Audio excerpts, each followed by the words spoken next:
राजगढ़ की ब्यावरा विधानसभा सीट डोंगी और सोंधिया समाज बाहुल्य क्षेत्र है। देखा गया कि इन्हीं वर्गों को पार्टी टिकट देती है। 2018 में यहां से कांग्रेस के टिकट पर गोवर्धन दांगी मैदान में थे। वहीं फिलहाल के उपचुनाव में रामचंद्र दांगी कांग्रेस के प्रत्याशी हैं, जो कि कमलनाथ सरकार के 15 महीनों के कामों को लेकर जनता के सामने है।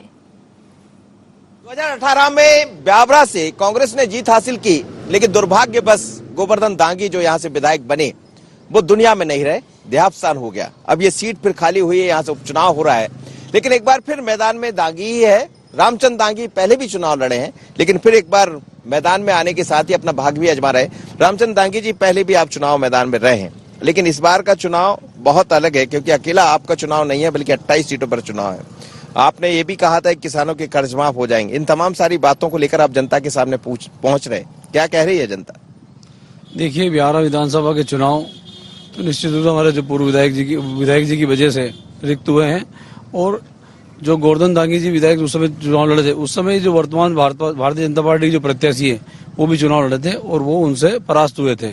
तो निश्चित रूप से यहाँ की जनता ने, क्योंकि 13 से 18 तक नारायण सिंह पवार यहाँ से विधायक रहे हैं और 13 से 18 तक यहाँ की जनता ने उनको अच्छे से देख लिया है। उसी का परिणाम था कि 18 के चुनाव में वो पराजित हुए हैं। इस बार भी निश्चित रूप से वो पराजित होंगे।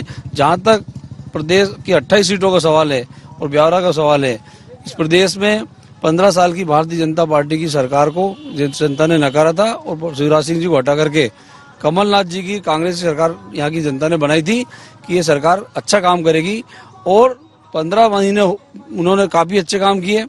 और आज पूरे प्रदेश में आप देख लीजिए, जहाँ भी कमलनाथ जी जा रहे हैं, जिस क्षेत्र में भी, वहाँ भारी संख्या में हजारों लाखों लोग उनकी आम सभा और रैलियों में इकट्ठा रहा। ये इस बात का प्रमाण है कि इस प्रदेश की जनता पुनः कमलनाथ जी को मुख्यमंत्री के रूप में देखना चाहती है, क्योंकि उनका 1.5 साल का कार्यकाल बहुत अच्छा कार्यकाल रहा। उन्होंने काफी अच्छे काम किए हैं और शिवराज सिंह जी के कार्यकाल से 15 साल से ज्यादा उनके 15 महीने अच्छे रहे। माना जाए कि 15 साल वर्सेस 15 महीना ही लेकर आप जनता के सामने जा रहे हैं? बिल्कुल, कमलनाथ जी पर इस प्रदेश की जनता को विश्वास है और निश्चित रूप से 28 सीटों से हम लोग कांग्रेस जीतेंगे। आप ब्यावरा में घूम के देख लीजिए, एक जबरदस्त माहौल है कांग्रेस का, और निश्चित रूप से ब्यावरा विधानसभा भी चुनाव जीतेंगे हजारों वोटों से। लेकिन जनता के सामने आप पहुंच रहे होंगे, क्या आपके मुद्दे, किन बातों को लेकर जा रहे हैं जनता के सामने?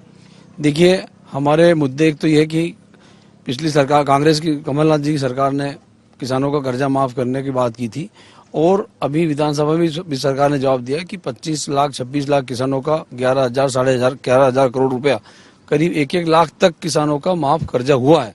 ये प्रदेश की जनता को विश्वास है कि कमलनाथ जी निश्चित रूप से 2 लाख तक का कर्जा माफ करते यदि होते तो ये विश्वास लेकर के हम लोग वापस जनता भी जा रहे हैं। कमलनाथ जी ने जहाँ गरीबों को पेंशन 300 रुपये मिलती थी, उसको 600 रुपये की है।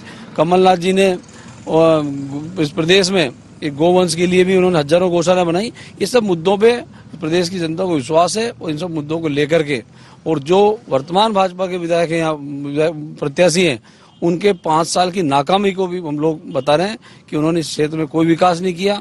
उन्होंने हर मतदाता से ये कहा कि कोई मतदाता गया उसके यहाँ से कोई कम वोट मिले, उन्होंने कहा तुमने मुझे कम वोट दी, मुझे तुम्हें वोट नहीं देना है। दूसरा यदि कोई मतदाता अपनी बात को ताकत से रखता है तो कहते हैं कि जाइए, तुम्हारा वोट नहीं चाहिए। इस तरीके से नकारा विधायक वो यहाँ के रहे हैं, निश्चित रूप से वो पराजित होंगे। रामचंद्र दांगी को जनता क्यों वोट करेगी? देखिए, मैं लगातार 25-30 वर्षों से राजनीति में काम कर रहा हूँ, और मैंने हमेशा ईमानदारी के साथ काम किया है। जो भी पब्लिक की है, जो भी जनता की बात आई है, मैं उनके साथ खड़ा रहा हूँ। चाहे किसानों की बात हो, गरीबों की बात हो, मजदूरों की बात हो, या जिस तरह के भी व्यक्ति मेरे पास आया, मैंने हर संभव मदद की, और जनता ने मुझे 2 वोट दिए भी काफी। लेकिन कभी कभी वैसी परिस्थिति बन जाती है, कभी किसी की लहर चलती है, कभी किसी की लहर, उस लहरों में मैं आ रहा हूँ, ज्यादा वोटों से नहीं आ रहा हूँ। और निश्चित रूप से अब पब्लिक यहाँ की चाहती है कि इस व्यक्ति को 2 बार हम लोगों ने हरा दिया और सामने वाले को 1 बार जीता दिया, तो ये एक लहर चली है कि इस व्यक्ति को भी हम लोगों को 1 बार देखना है। चलिए, रामचंद्र दांगी है जो चुनाव मैदान में है कांग्रेस की तरफ से, लेकिन इनका मुकाबला उन्हीं नारायण से होगा जो पहले एक बार हो चुका है। लेकिन जनता क्या करेगी, पब्लिक क्या करेगी? सबके अपने मुद्दे, बीजेपी का अपना मुद्दा है, अपने दावे हैं, कांग्रेस का अपना मुद्दा, अपने दावे हैं। लेकिन हम तो यही कहते हैं, हर नेता आएगा, बातें करेगा आपके सामने, पर ये पब्लिक है, सब जानती है। IND 24 के लिए ब्यावरा से मनोज सैनी।